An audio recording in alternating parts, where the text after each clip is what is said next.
थलपती विजय म्हणजे विजय जोसेफ, दाक्षिणात्य चित्रपट सृष्टीतला सुपरस्टार. आता तो सुपर नेता म्हणजे तामिळनाडू राज्याचा मुख्यमंत्री होणार आहे. विजयचा अभिनेता ते नेता हा चाहत्यांच्या प्रेमानं भरलेला प्रवास आहे. तितकाच तो वादांनीही भरलाय.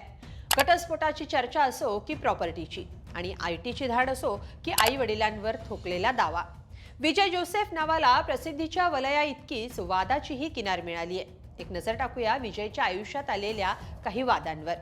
नमस्कार, मी स्वाती पाटील. lokmat.com वर आपलं स्वागत आहे. फक्त नजर वर करून मान हलवून त्याचं हसणं चाहत्यांना घायाळ करतं. तामिळ चित्रपटसृष्टीला त्यानं त्याच्या प्रेमात पाडलंय. रोमॅन्टिक आणि कौटुंबिक चित्रपटात दिसणाऱ्या विजय थलपती या अभिनेत्याला वैवाहिक आयुष्यात मात्र वादाला सामोरं जावं लागलंय. विजय जोसेफ आणि संगीता सोर्नालिंगम यांनी 1998 साली रजिस्टर पद्धतीनं विवाह केला. तर 1999 साली हे दोघे हिंदू पद्धतीनं विवाहबद्ध झाले. या दोघांना 2 मुलं आहेत. पण फेब्रुवारीमध्ये संगीता यांनी चेंगलपट्टू जिल्ह्यातल्या कौटुंबिक न्यायालयात घटस्फोटासाठी याचिका दाखल केल्याचं समोर आलं आणि एकच खळबळ उडाली. लग्नाच्या 27 वर्षांनंतर संगीता यांनी घटस्फोटाचा निर्णय घेतला. हे प्रकरण सध्या न्यायप्रविष्ठ आहे. विजयच्या आयुष्यातला आणखी एक वाद, ज्याचं कारण आहे अभिनेत्री तृषा कृष्णन.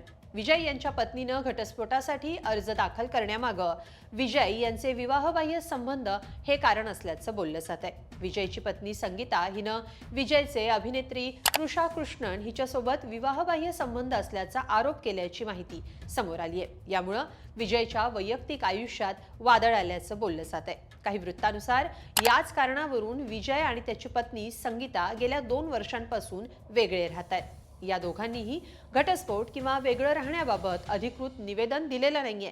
पण विजयचा मुलगा जेसन संजय यानं विजयला इंस्टाग्रामवर अनफॉलो केल्याचं समोर आल्यानं कौटुंबिक वाद असल्याची चर्चा सुरू झाली.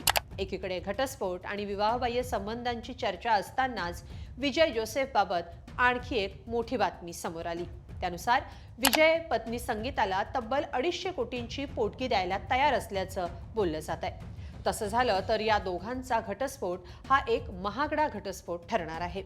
स्थानिक माध्यमांच्या वृत्तानुसार न्यायालयीन प्रक्रिया टाळण्यासाठी आणि तात्काळ घटस्फोट मिळावा यासाठी विजयकडून संगीता यांना कोट्यवधी रुपयांच्या पोटगीचा निर्णय घेतल्याचं बोललं जात आहे. त्यासाठी विजयनं कोट्यवधींची प्रॉपर्टी विकली असल्याची ही माहिती समोर आली. हाही एक वाद विजयसोबत जोडला गेला. विजय थलपतीनं चेन्नई इथल्या पॉश परिसरातली आपली प्रॉपर्टी विकल्याची माहिती समोर आली आणि एकच खळबळ उडाली. विजयनं अण्णानगर इथल्या साधारण 35 कोटींची प्रॉपर्टी विकल्यानं त्यामागच्या कारणांवरून नवी चर्चा सुरू झाली. विजयनं संगीता यांना पोटगीसाठी प्रॉपर्टी विकली का हा प्रश्न तर आलाच, पण सोबतच विजय राजकारणात येणार असल्यानं संपत्तीचे तपशील टाळण्यासाठी त्यानं प्रॉपर्टी विकण्याचा हा निर्णय घेतल्याचंही बोललं गेलं.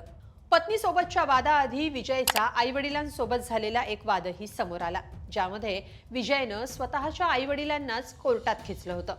काही काळापूर्वी विजय आणि त्याचे आईवडील यांच्यामध्ये वाद झाल्याचं समोर आलं. विजयचे वडील प्रसिद्ध दिग्दर्शक एस. ए. चंद्रशेखर यांच्यात राजकीय कारणावरून मोठा वाद निर्माण झाला होता. चंद्रशेखर यांनी विजयच्या संमतीशिवाय ऑल इंडिया थलपती विजय मक्कल इयक्कम नावाच्या राजकीय पक्षाची नोंदणी केली. या पक्षाचं अध्यक्षपद नातेवाईक पद्मनाभन यांच्याकडे तर आई शोभा यांच्याकडे खजिनदारपद सोपवण्यात आलं. पण या गोष्टीचा किंवा वडिलांच्या या निर्णयाचा विजयला भलताच राग आला. त्याच रागातून विजयनं थेट आपल्या आईवडिलांसह 11 जणांविरुद्ध कोर्टात धाव घेतली.